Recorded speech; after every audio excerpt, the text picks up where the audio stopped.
Hello people and welcome to EV Powered. First of all, Happy New Year and welcome to our first video. And for the first video of 2026, we are looking at this, the BYD Atto 2, Max Verstappen. So what the BYD Atto 2 is the answer to the likes of the really chic Renault 4, the super stylish and Scandi Volvo EX30, and the leaders of the B segment SUV class, the Skoda Elroq and the Kia EV3. Can then the BYD Atto 2 keep pace with these, or is it a miss? Now, I'm pretty cold on this rooftop in the middle of Sheffield, so come on, let's go and find out.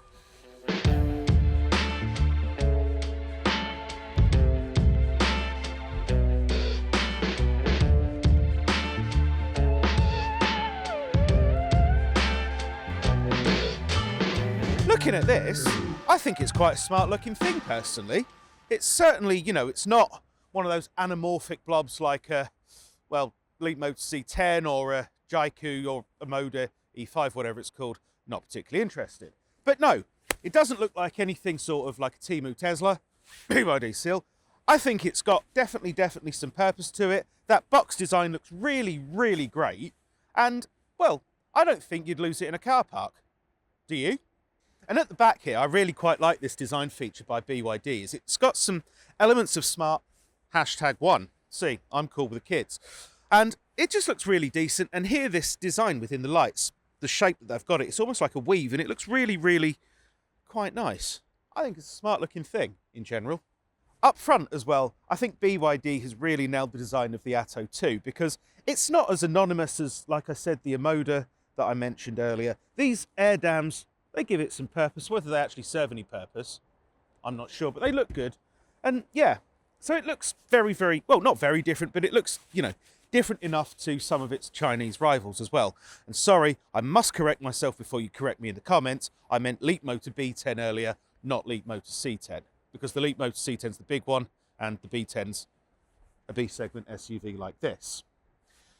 Now, we've had a look around the outside. Shall we go and have a look at the interior, which I would say is probably my favourite part about this car.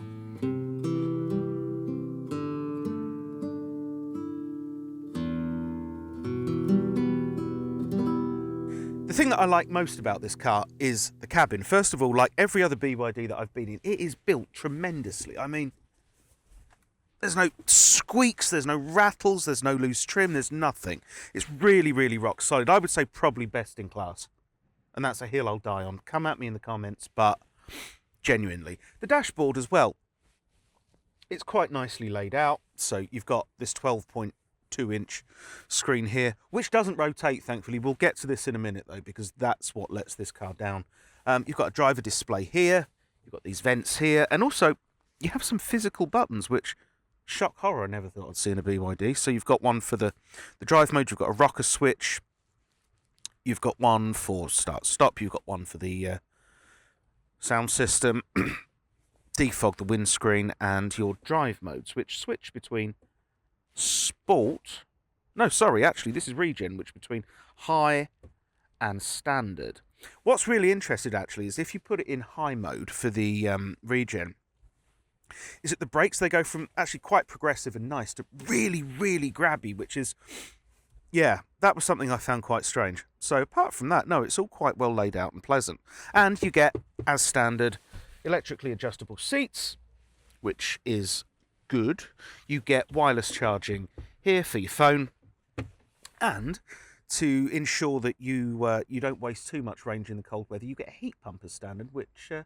rivals or entry-level rivals don't have. So all nice here in BYD land, but I must say, let's talk about the elephant in the room. This big 12.8-inch elephant. Oh, one more thing. These electric seats, hang on, if you are made homeless and you need somewhere to sleep,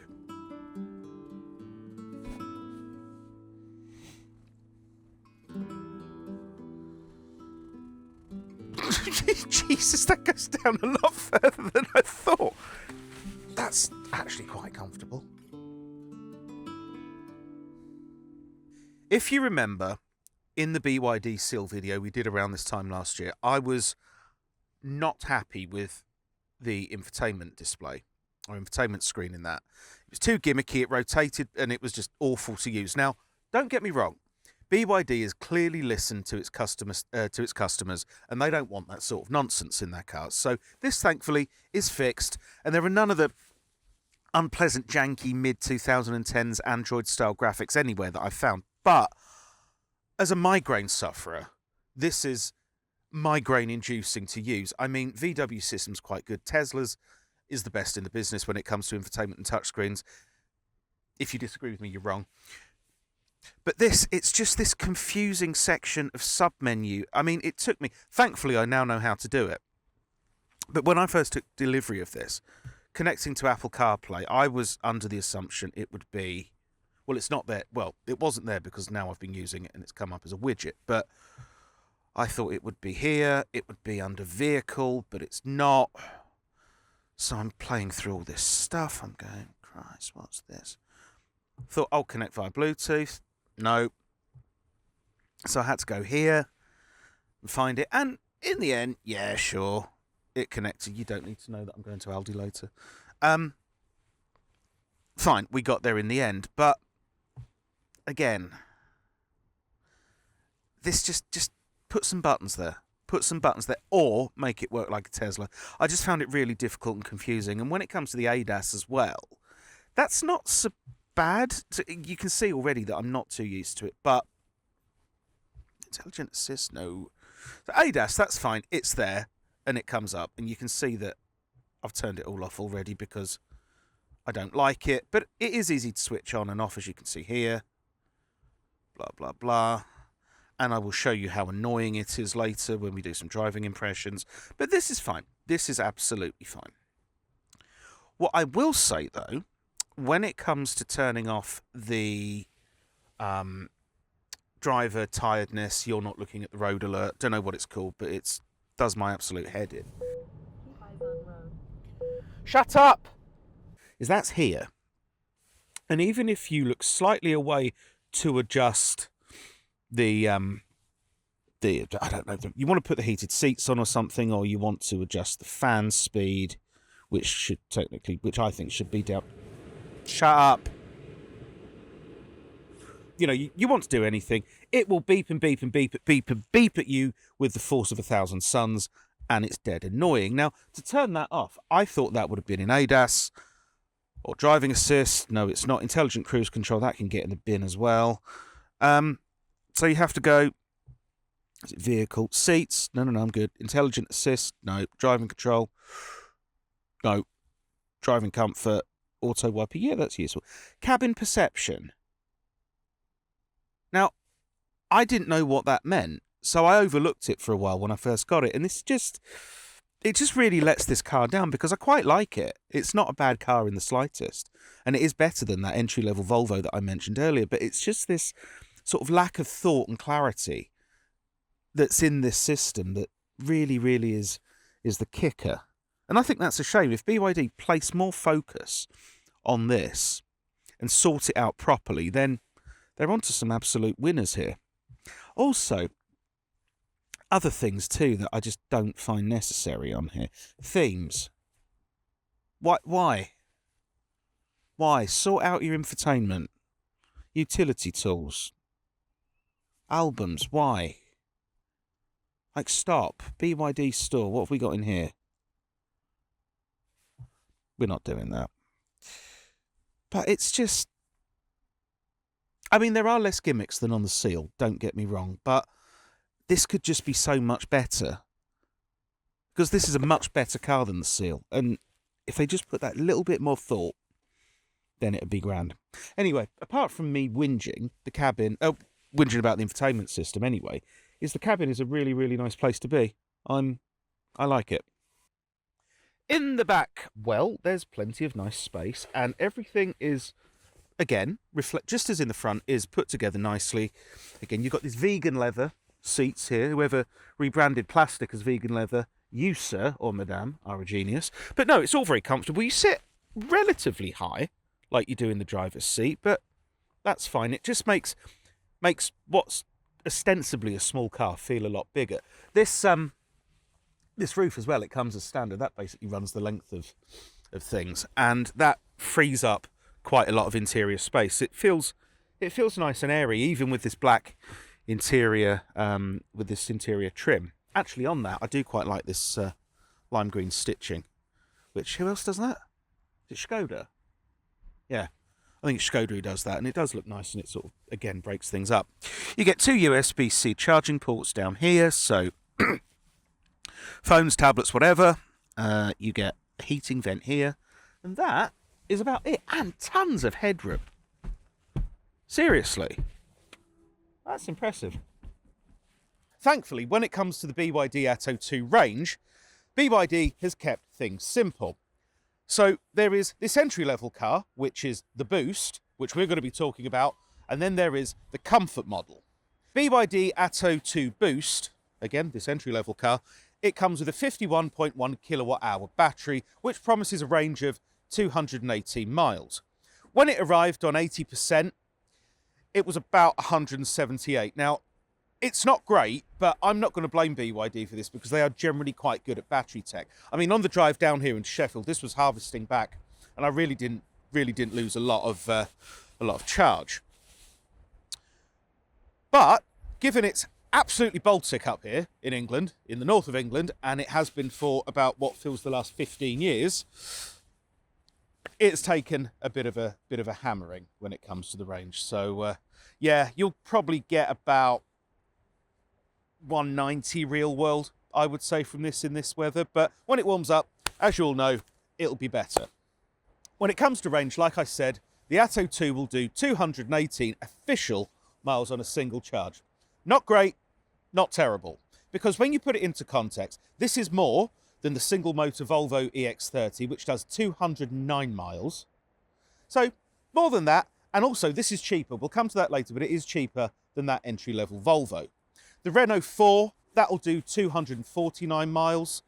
The entry-level Skoda Elroq will do 267 miles on a single charge, whereas the entry-level Kia EV3, EV-powered editor's Matt, well, one of his favourites, will do 270. The Atto 2's performance is actually pretty fine. It's okay.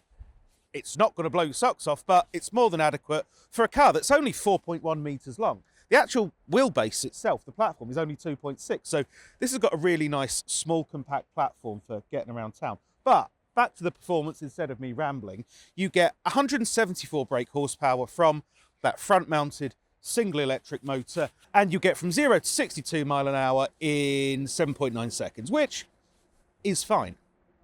Boot space is, well, it's slap bang in the middle. As you can see, it's... I need to lose some weight. Did you look at that? Did you see that suspension travel then? Jesus Christ. So boot space is... boot space is 400 litres, which is less than the Elroq and the EV3, but more than the Renault 4 and the Volvo EX30. Also, it's... Cut that in the edit, how much that went up. So it's double level too. So underneath you can keep your cables here, which actually come in these rather nice BYD bags. It's actually not got an automatic shut, so you have to do it pleb style from the past. It's no bad thing. Right, come on, let's go inside. A lot of body roll. Like I said, great in town. You can just zip in and out traffic, nip around, blah, blah, blah, blah, blah. But this, it's...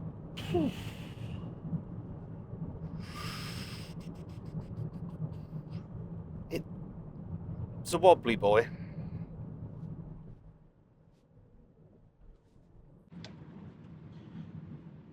The steering as well on this, because this big wheel I like, actually. I also like the small wheels like you get in the Peugeot and its weird cockpits, but this I like. It's nice and purposeful, and it's got a really, I don't know what the turning circle is exactly, but it is huge. I mean, you really, really can throw it about like a London cab. Keep eyes on road. They are. But once you turn the ADAS off, it transforms this. Okay, it's a bit jiggly, it's a bit roly-poly.